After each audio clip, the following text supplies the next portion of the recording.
Hi, happy Monday, and welcome to Torah Today. It's Chavi Rappaport here, reminding us that the Torah is so relevant today, just as it was yesterday at Sinai.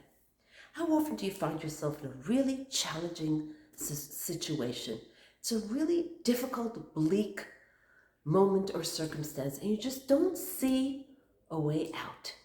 And we get so disillusioned, and we start thinking, why me?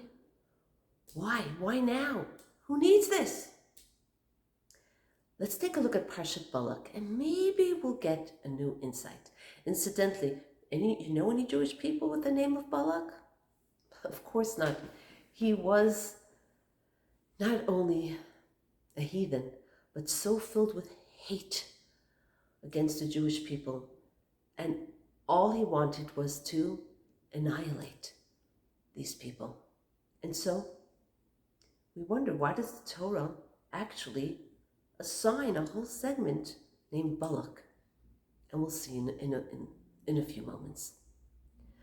Balak is so consumed with hate and afraid of the Jewish people. They have won great victories against Sichon and Og, and he's thinking, how can I vanquish these people? And he asks the Midianites, because Moshe spent so much time in Midian, what is this man's strength?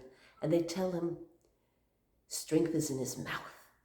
And Balak says, I will hire a sorcerer, a prophet who has strength in his mouth to curse these people. And Bilam was a great prophet. In fact, Rashi tells us that he was such a great prophet because the Gentiles should not be able to argue with God and say, the Jewish people, of course they're virtuous. Of course they're a great nation. You gave them a great prophet like Moshe, who guided and directed them. Had we had such a prophet?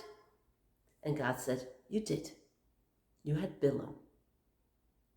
And so Bilam is hired to curse the Jewish people. Jewish people are gathered. He sets up his altar, and there's a tension in the air, I imagine, that you can cut with a knife. And what happens? Curses emerge, the greatest blessings. And 3 times Bilam tries to curse the Jewish people, and he acknowledges to the king Balak, he says, I can't help it. Whatever God will put into my mouth will come out. And this is not a cursed nation. This is a blessed nation. And the greatest prophecy of all time regarding the end of days and Mashiach's arrival, Darach Kochav Yaakov, a star will arise from Yaakov. And he talks about how the nations of the world will disappear. Those who try to stand up against the Jewish people, they are like a lion who will stand up and roar. And their nation stands alone. They alone will endure everything. And his prophecies are so profound and so powerful. We refer back to his prophecies about the coming of Mashiach, the end of days. And our commentaries, our sages, learn so many important, beautiful things from his prophecy.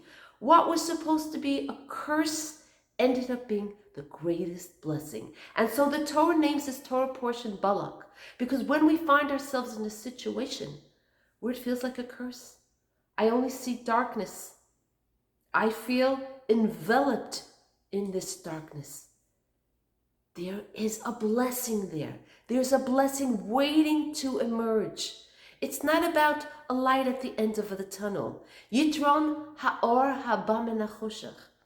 The light is not only better than darkness, that light that emerges from this challenge is so much greater than a regular light, because I have been forced to introspect, to grow, to take hold of character, of strength, of tools that I didn't know I have. And when I can look at a challenge and trust that that darkness is really a place of light, then Hashem gives me the merit to actually perceive the light within that challenge. And let us hope and pray that Even though we say, don't give me challenges, God. They're hard. It's hard to see light when I feel like I'm totally lost in darkness. But it is there. And again, when we trust and we know that the light is there, then we merit to actually experience that light. And may we all merit together to see the light, the ultimate light of the Geula with Mashiach. May it really happen so speedily today.